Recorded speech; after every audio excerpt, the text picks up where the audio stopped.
When I started selling on Amazon, people tried to charge me $2,000 or more to learn how to get approved to sell big categories and big name brands on Amazon. So in this video, I'm going to show you exactly how to do it for completely free. Even if your account is brand new, you've never made a sale before, and you don't have a ton of money to start, this is still going to work for you. And I know your time is valuable, so let's just jump into it. And I'm also going to talk about how to sell products that are automatically ungated and handle any cases where Amazon might deny any of these ungating requests as well, right? But let's start with the basics. If you've never tried to get ungated for anything on Amazon, all you'll end up doing is going to Seller Central or through Boxum where you're listing inventory, doesn't matter where, and punch in the product title of something that you're about to sell. So in my case, I'm going to look up DeWalt because I know it's something that I'm gated in. And when you look up this product title, if you go to select a condition and you try to sell it in new, see it a little bit loads there and it wasn't automatically able to ungate for us. Now we have to apply to sell this product. But just because we have to apply to sell this product doesn't mean you can't sell it. So what we need to do is press this request approval button. And now Amazon is going to give us some basic requirements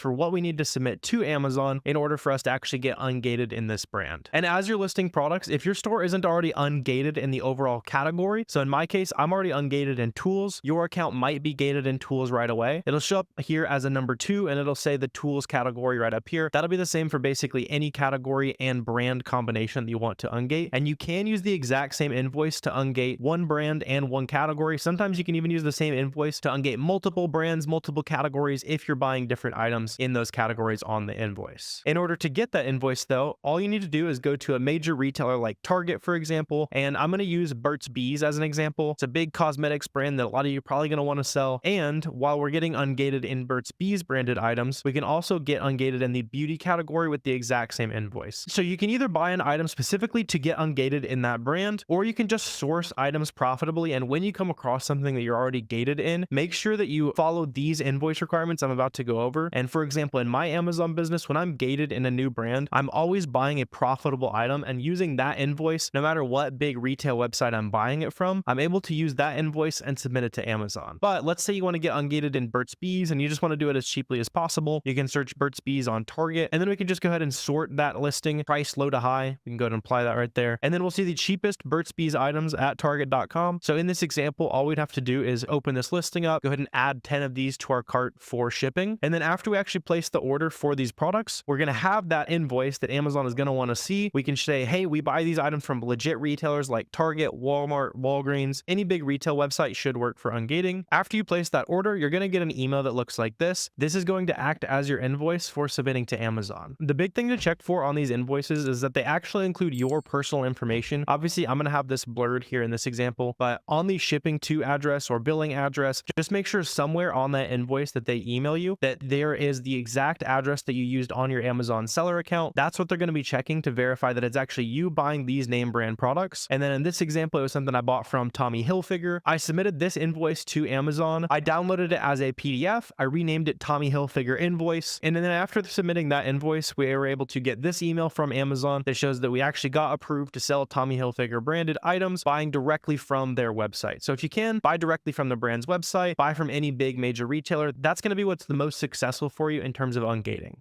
Another good option for suppliers is buying directly from a wholesale distributor or even buying wholesale directly from the brand. Just keep in mind that you want to buy from a big wholesale distributor if Amazon's going to be able to trust the documentation. They've seen Target, they've seen Walgreens, they know that those stores are legit and will ungate you with those. They might not have heard of your small mom and pop wholesaler, so just be aware of that. If you're doing wholesale on Amazon, make sure you're buying from a large enough wholesaler that Amazon is actually going to trust them and have seen their invoices before. But like I was talking about, there's actually a lot of brands on Amazon that won't require ungating for your business right away. This is going to vary account to account, but I actually made a free resource you can download down below. It is a free list of over 1,800 brands. You can try to plug in these ASINs and see what your store might be already ungated in. One that's going to be auto-ungated for a lot of your storefronts and inform where you can start sourcing products literally today that you can already sell is something like Stafford. While I'm recording this video, Stafford is an auto-ungated brand for most people's Amazon stores. And if it's not, you can use SellerAmp to quickly identify more auto-ungated brands that you don't have to worry about this ungating process for. And it's a lot faster for you to start getting some sales on Amazon as you're getting ungated in those big categories and big name brands that I know you want to sell in the long run, right? So what I mean by that is on SellerAmp, just go to any of these brands that are auto-ungated. I also have videos on the channel where I source auto-ungated products if you want to check that out after this. But just go ahead and open up any of the storefronts on this listing here. You'll notice in their actual storefronts that it lists all the other brand names that they sell. So at the very least, if it's not an auto-ungated brand in your storefront, like Goodfellow & Co. is a Target brand, Jockey is pretty easy to ungate for new sellers, St. John's Bay, lots of these brands are at least easy to get ungated as a new Amazon seller. Even if you do have to submit invoices for these, the types of sellers that are selling auto-ungated brands are probably also going to be selling a lot of other brands that are fairly beginner friendly. So that's a great starting point if you're looking for things that aren't permanently hard gated, or in other words, when you go to apply for those brands, it simply does not let you at the time of recording this video. That's things like Nike and Adidas, where you cannot submit to ungate those brands right now.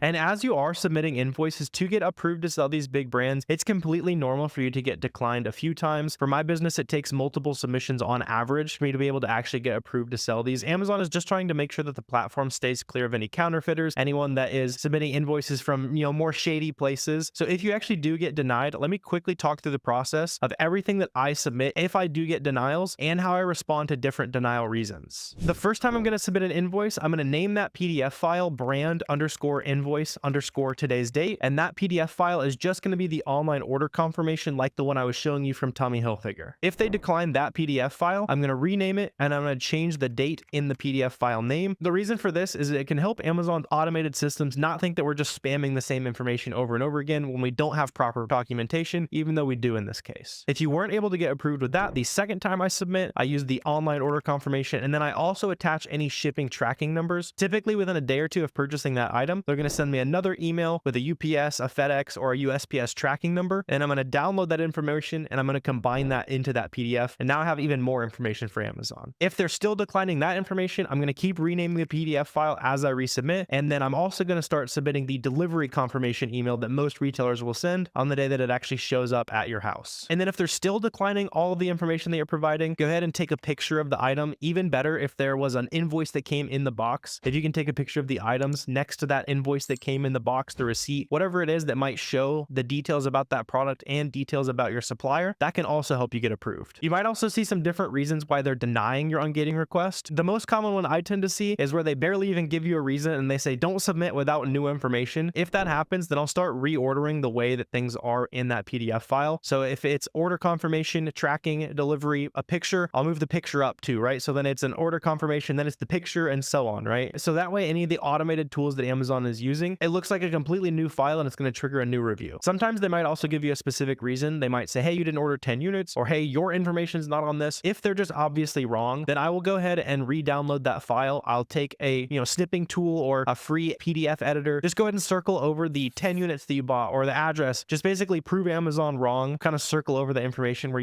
is actually correct on the invoice. If they just didn't properly read it or whatever, it should be easy for you to take care of that. But hopefully all that helps. At the end of the day, just keep submitting that invoice to Amazon. Eventually they will approve you and you'll be glad there's a gatekeeping process. For me personally, I've been selling on Amazon for years now. A few years ago, it got really bad where a bunch of kind of fake counterfeit sellers were hopping on the platform and it was impossible for legitimate sellers to compete with them. So I am very grateful for these measures that Amazon puts into place. Even if it feels frustrating right now, you'll be glad for it later on. But if you guys do have any questions, drop those down below. Also, if you guys want to help me hit my goal of putting one of those shiny 100,000 subscriber YouTube plaques here in the background, go ahead and hit that button down below. That's a free way of helping me out for helping you out. I really appreciate you watching this video. And if you're looking for a way to learn the entire Amazon business for free, I'll leave a link down below for my 4-hour-long free Amazon course. Go ahead and check that out.